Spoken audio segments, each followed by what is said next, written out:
Hi everyone. It has been a while since I did a live video. So for those of you who don't know me, my name is Lisa Smith. I'm one of the matchmakers here at Midwest Matchmaking.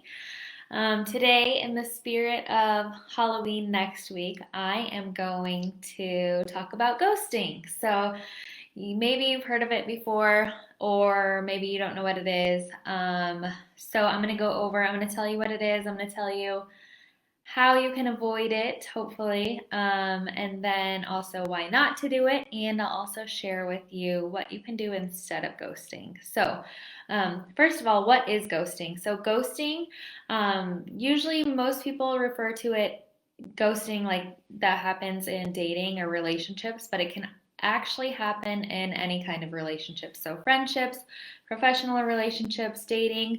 It's just basically when a person cuts off all communication with you with no warning or explanation. So, growing apart in relationships is inevitable throughout your life, but the way you go about ending it is really what is important. So, there's multiple reasons you shouldn't do it. It's just disrespectful to the person that you're doing it to.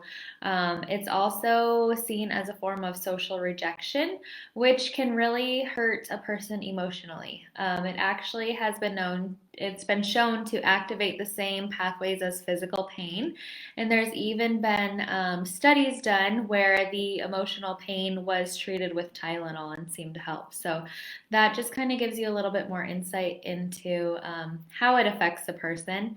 It also doesn't give the person that you are ghosting any closure. So they tend to question themselves, they question the choices they made throughout your relationship, which in turn really affects their self worth and self esteem. So, how can you avoid ghosting when you are going into a relationship or friendship or maybe like just a business relationship with someone? There's no set way to avoid it. You can't 100% say like you're never going to get ghosted, but there are some red flags to look out for. The first one is watch how they treat other people. So, are they treating people with respect? This could be like people in their lives, like other friends, family members, employees, coworkers, really anyone that they interact with. Make sure they're treating them with respect. If they're not treating them with respect, chances are they are going to do the same to you at some point. Um, and then also take into account their emotional maturity. So, how do they deal with their emotions? Are they able to talk through things like issues that the two of you are having? Are they able to talk through how different situations make them feel?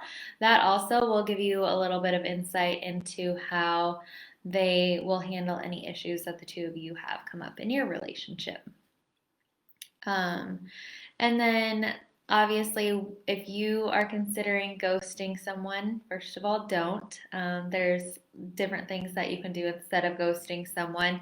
The first thing, and what I always tell clients when they're no longer interested in someone, is to just be really straightforward in your communication.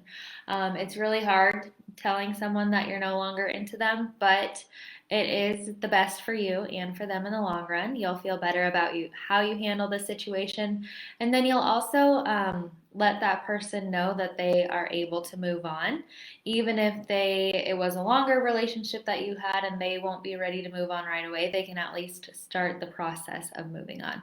So be straightforward. Just let them know that however you feel. If it was only a couple of dates and you just feel like there wasn't a connection between the two of you, that's all you have to say.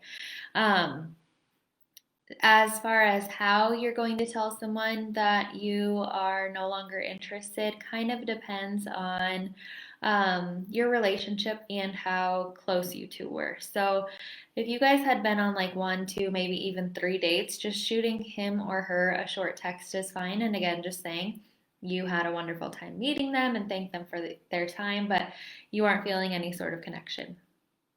Um, if you two have been on more dates than that, or if you were ever intimate, I think that in person or even a phone call is really the way to go.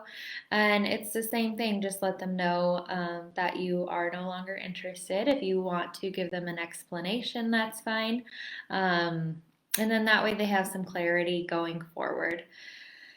If you have been ghosted already, Um, if it was a longer relationship and you're really feeling hurt from it, it's always important to give yourself some time before jumping back out there. And also try to remember too that if you have been ghosted, it says a lot more about the person who ghosted you than it does about your relationship. So just try to keep that in the back of your mind as you do begin dating again, because I know that it can really shoot your confidence down a little bit. So, if you have questions about ghosting or just dating in general, we would love to hear from you. We can touch on it in our next live videos, or if you want more like personalized one-on-one dating advice, we can do that too. Just shoot us an email at Courtney@MidwestMatchmaking.com, or just check out our website at MidwestMatchmaking.com. We look forward to hearing from you.